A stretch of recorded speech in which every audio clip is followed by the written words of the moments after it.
Good morning, all of you. Welcome to my channel. Today we are going to see the revision of atoms and molecules. In this chapter of chemistry, the today's subtopic is laws of chemical combination.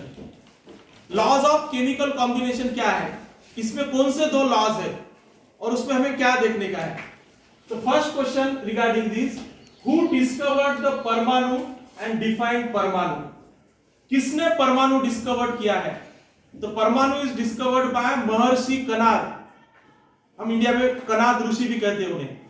और ये परमाणु क्या होता है? कोई भी matter को जब हम डिवाइड करते जाते हैं तो उसके जो स्मॉलर एंड स्मॉलर पार्टिकल बनते हैं और लास्ट में स्मॉलेस्ट पार्टिकल बनता है जिसको हम कट नहीं कर सकते हैं, उसको महर्षि कनाद ने क्या नाम दिया है? परमाणु. अभी नेक्स्ट क्वेश्चन देखिए, who gave the name atom to the परमाणु? महर्षि कनाद जो हमारे इंडिया के हैं उन्होंने पहले परमाणु डिस्कवर किया, लेकिन इस परमाणु को एटम नाम किसने दिया? This is the Greek scientist, उसका नाम है क्या? Democritus. Next, which thing was not known to scientist till 18th century regarding element and compound? Element और कंपाउंड के बारे में 18th century तक साइंटिस्ट को क्या मालूम नहीं था? एलिमेंट्स और कंपाउंड्स, इनमें क्या डिफरेंस है, एक है क्या सेपरेट है, ये उनको मालूम नहीं था. आपको मालूम है दो या दो से ज्यादा एलिमेंट जब कंबाइन होते हैं तो उससे क्या बनता है? कंपाउंड बनता है. This was not known to the scientist even till 18th century. 18th century तक किसी को भी ये मालूम नहीं था कि एलिमेंट्स और कंपाउंड्स में क्या फर्क है और क्या है. Next, what is law of conservation of mass? Law of conservation of mass क्या कहता है? Mass can neither be created nor destroyed.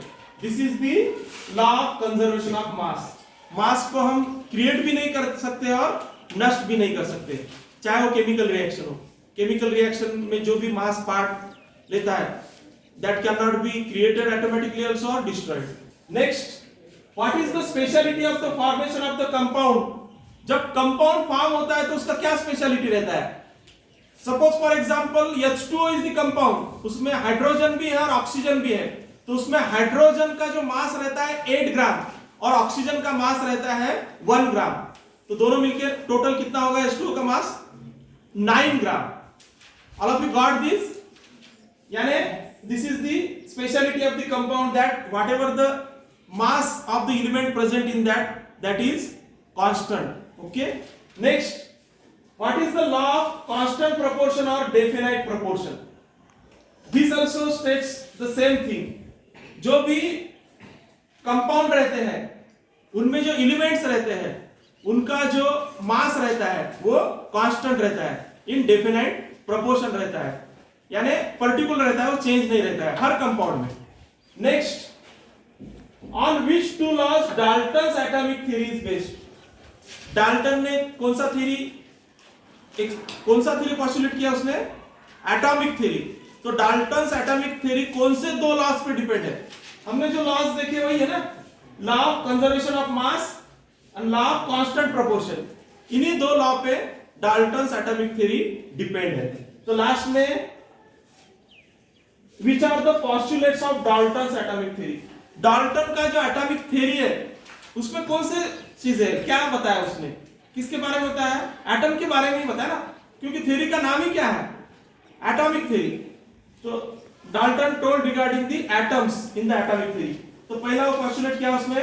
Matter atom chemical reaction, यानी कोई भी मैटर ले लो उसमें जो स्मॉलर एंड स्मॉलर पार्टिकल रहते हैं किसी भी मैटर में, उसको क्या कहते हैं? एटम्स कहते हैं. और वही एटम्स किस में पार्ट लेते हैं? केमिकल रिएक्शन में. सेकंड, एटम्स कैसे रहते हैं? इंडिविजिबल है. एटम्स को हम डिवाइड नहीं कर सकते फर्दर, स्मॉलेस्ट है. और एटम्स को हम ऑटोमेटिकली क्रिएट भी नहीं कर सकते और डिस्ट्रॉय भी नहीं कर सकते. नेक्स्ट, कोई भी एलिमेंट ले लो, उसका जो एटम रहता है उसका मास कांस्टेंट रहता है और उस एटम का केमिकल प्रॉपर्टीज भी सेम रहता है. All of you getting? कोई भी एलिमेंट्स का जो एटम रहता है उसका मास पर्टिकुलर एलिमेंट के एटम का मास पर्टिकुलर सेम रहेगा और उसके केमिकल प्रॉपर्टीज भी सेम रहेंगे, और इसके अपोजिट डिफरेंट एलिमेंट के एटम भी कैसे रहेंगे, उनका मास सेम रहेगा क्या डिफरेंट रहेगा, और उनके केमिकल प्रॉपर्टीज भी एज पर दैट एलिमेंट रहेंगे, डिफरेंट रहेंगे क्या सेम रहेंगे, different. Then atoms combine in the ratio and form the compounds. Compound जो बनता है तो उसमें जो एटम्स, जो एलिमेंट्स के जो एटम्स है वो पर्टिकुलर रेशियो में बनते हैं और उससे कंपाउंड फॉर्म होता है। और last, kinds of atoms constant in given compound. Correct, atom जो है एलिमेंट्स के किसी भी कंपाउंड में कांस्टेंट रहते हैं। जैसे H2O का एग्जांपल ले लीजिए, हाइड्रोजन के 2 एटम है और ऑक्सीजन का 1 एटम है। All of you got, means atom कैसे रहते हैं, कांस्टेंट रहते हैं किसी भी कंपाउंड में। थोड़ा रिकैप करते हैं हम।